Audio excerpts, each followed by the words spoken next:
Today is all about narrowing down your idea. Once we figure out which ideas align with the goals that you have, there are a few other things that we want to consider to help you further narrow it down if you need to. First is process. We'll get more into this in phase 2, but right now we want to think big picture about what our skills are in terms of writing. Of the projects that you're thinking about writing, which ones play to your strengths? Which ones can you knock out the park? Or which ones are something that you struggle with that you actively want to get better at? This is kind of just a different view on goal setting in terms of picking a project that can either further our craft or further our portfolio. This will also give us a good idea of timeline based on our skill set and process relating to the project that we're doing. For example, my brain breaks when I try to do things that are non-linear or anything that has to do with time travel or mysteries that have really complex clue paths that I need to figure out or period pieces that I know I need to research. I know that there's going to be a longer gestation period for those projects because I need time to figure all of those things out before I start writing. So if I know that ahead of time, I can choose projects based on my timeline, right? How much time do I have to write this project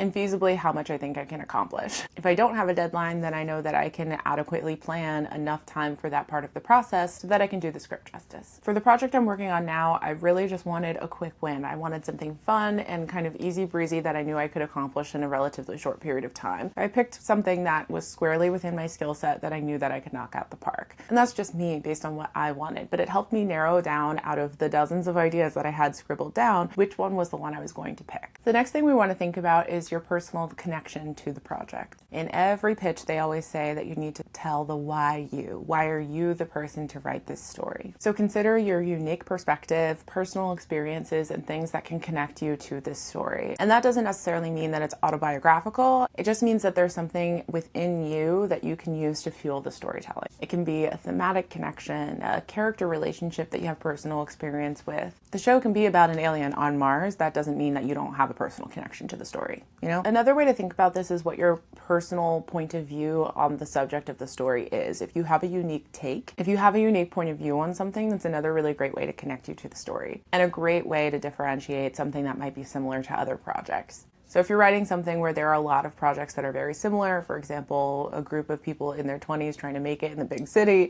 everybody's written a version of that story, right? But what makes yours specific and unique to you? The last thing, which I probably think is the most important for this stage of the process, is execution. Which idea is the clearest in your mind right now? Can you visualize the scenes and the characters? Do you have an idea of the first image or a small line of dialogue that pops into your head? Or can you see kind of like the format of the show?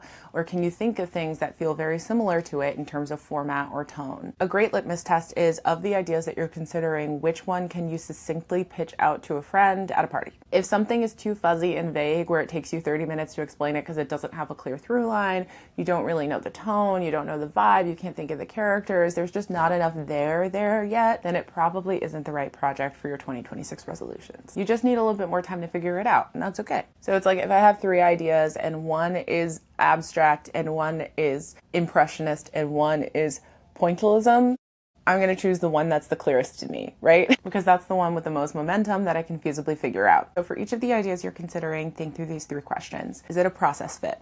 Does it play to your strengths or things that you want to improve on? Do you have a personal connection to it? Your unique POV, your special sauce, and execution clarity. Do you have an idea of how you'll pull this off? If something checks all 3 of these boxes, that's probably the project to pick. Your other ideas will be ready and waiting when you need them. Let's just tackle one project at a time, shall we? So once you have your idea, drop an emoji in the comments to let me know that you figured it out, and I will applaud you. If you're still marinating on a few different things, then you can DM me if you're in the society. If not, then tomorrow's lesson will probably help you finally nail that idea. Tomorrow, we're taking your ideas and turning them into an actual premise that you can execute in 2026. See you tomorrow.